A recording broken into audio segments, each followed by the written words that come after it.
Listen up. That weekend catch-up sleep you're doing, it's absolutely wrecking your circadian rhythm. Let me show you why. So picture this.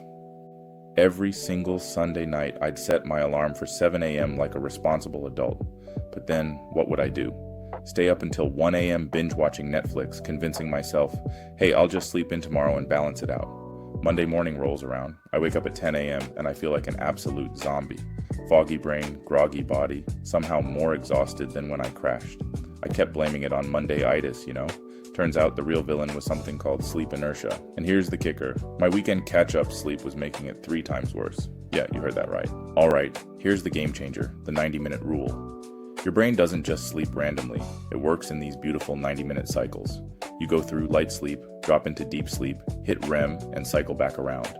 When you wake up at the end of one of these cycles, you feel amazing, natural, ready to go. But wake up in the middle of a cycle, oh man, it's like yanking the power cord out of your computer during a critical update. Your brain needs 30 to 60 minutes just to reboot. And if you're really sleep deprived, we're talking up to 4 hours of recovery time. Brutal. Now let me hit you with the science, because this stuff is wild. There's this 2023 meta-analysis that found when you wake up during deep sleep, your cognitive performance drops to just 51% of optimal in the first 3 minutes. 51%. Your reaction time slows by 40%. Short-term memory down 30%. And get this, your decision-making becomes as impaired as if you were legally drunk. This isn't just feeling a little groggy, people. This is sleep inertia. Your brainstem and prefrontal cortex literally struggling to reconnect after being ripped out of restoration mode. It's serious stuff. But here's where it gets really interesting.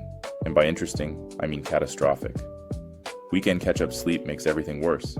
Here's why. When you're running on sleep debt all week, your body compensates. Your sleep architecture actually changes. Come the weekend, your brain spends 50% more time in deep, slow-wave sleep. Sounds great, right? Wrong. Here's the trap nobody tells you about. Deep sleep is the absolute hardest stage to wake from. So when that Monday alarm goes off, you've got a 49% chance of being yanked straight out of deep sleep. Only a 9% chance of hitting that sweet spot of light sleep.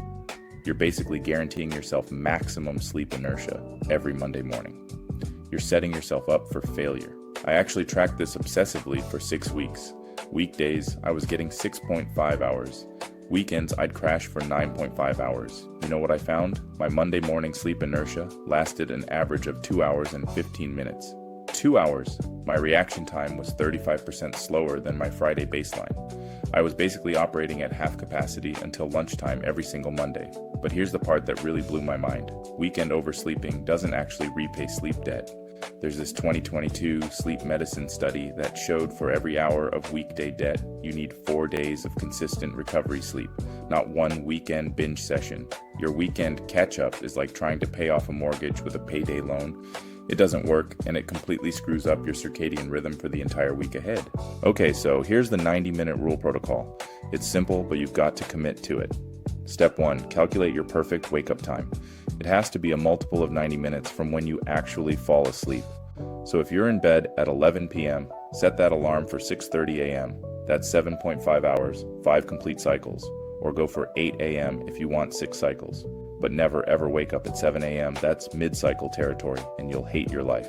Step 2, set what I call a sleep anchor on weekends. Wake up within 30 minutes of your weekday time. Yes, even on Sunday. I know, but this prevents your circadian rhythm from drifting all over the place. Step 3, if you're absolutely exhausted during the day, take a strategic 20-minute nap around 2 p.m. Research shows naps under 25 minutes give you this amazing alertness boost without dropping you into deep sleep. You completely avoid sleep inertia. Step 4, track everything for 14 days. Use the sleep diary I built. Log your bedtime, wake time, and how groggy you feel in the morning. I promise you, your Monday inertia will drop by 60% within 2 weeks. 60%. The return on investment here is absolutely insane. When I stopped oversleeping on weekends and locked in my wake time, my Monday productivity shot up by 40%. My deep sleep efficiency jumped from 62% to 88%, even though I was sleeping 2 hours less on weekends. Let that sink in. My circadian rhythm stabilized completely.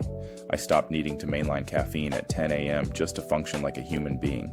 Your body doesn't want compensation. It craves consistency. That's the secret. Alright, here's your action step, and I want you to do this tonight.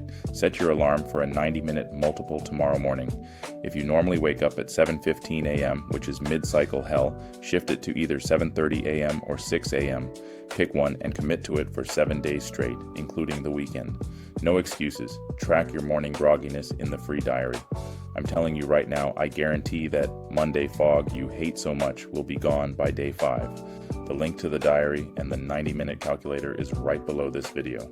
Download it, test it out, and drop your results in the comments. I'll be reading every single one. Bottom line, sleep debt is a lie. Consistency is the truth.